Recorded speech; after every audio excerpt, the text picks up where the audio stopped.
आप लोगों ने पिछले वीडियो में देखा कि हम दोनों सुबह सुबह उठ के हॉर्लिक्स और चाय का सेवन करके निकल पड़ते हैं। हम दोनों सज धज के, ये क्या मैडम ऐसे क्यों सजी है, ये राज तो हम बाद में बताएंगे, लेकिन हम निकल पड़ते हैं सेवड़ाफुली कोलकाता की सबसे पुरानी काली मंदिर देखने के लिए। लेकिन हम जाते जाते कुछ गलत पहुंच जाते हैं। हमें यहाँ आके पता लगता है कि ये मंदिर नहीं है, एक आश्रम है। खैर, हमने सोचा कि इतने बढ़िया जगह में आ ही गए तो घूम लेते हैं। घूमते घूमते दिखे हमें हमारे हनुमान जी, तो चलो कमर कस लेते हैं।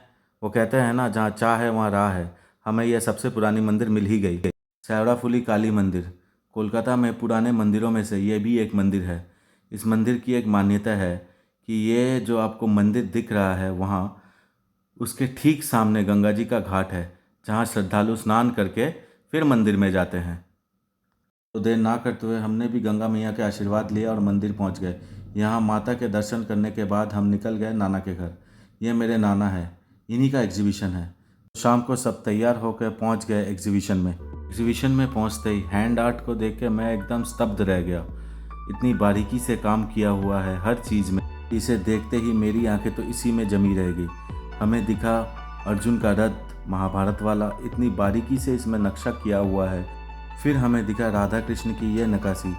फिर मेरा ध्यान खींचा इन छोटे छोटे पुतलों ने। इन छोटे छोटे पुतलों में भी नक्काशी इतनी अच्छी की हुई थी कि मेरी आंखें इनसे हट ही नहीं रही थी। आजकल के ज़माने में जहाँ हर काम मशीन करती है, हाथ की नक्काशी देख के मैं तो मुग्ध हो गया। फिर मैंने देखा भगवान श्री कृष्ण की पूरे जीवन की नक्काशी, बस एक लकड़ी में। मुझे याद आया, आप लोगों ने तो मुझे इंस्टा में फॉलो ही नहीं किया, तो ये रहा मेरी इंस्टा आईडी, फॉलो कर लीजिए। तब तक मैं चाय पीता हूँ। पीने के बाद हम पहुंच गए अपने पेट में कूदते हुए चूहे को मारने। तो हमने खरीदी कुछ चाट खा के हमने अपने पेट के चूहे को शांत किया। शांत करके उसे थोड़ा ठंडा भी किया आइसक्रीम खा के। तो पेट के चूहे को शांत करने के बाद हमने कुछ सांस्कृतिक कार्यक्रम देखे, जिसमें मेरी मम्मी ने भी हिस्सा लिया था। मम्मी ने एक कविता का पाठ किया, जिसका वीडियो मैं नेक्स्ट वीडियो में दूंगा। तो इस बच्ची का डांस देखते हुए हम निकल गए घर की ओर। लेकिन उससे पहले मैंने ट्राई किया ये नाइट्रोजन बिस्किट। तो मुंह से नाइट्रोजन छोड़ते हुए और ये सोचते हुए कि मैंने क्यों खाया। तो मिलते हैं अगले वीडियो में। तो घर जाते हुए भी मुझे वो कलाकृति बहुत ही याद आ रही थी, जिसका छाप मेरे जीवन में हमेशा रहेगा।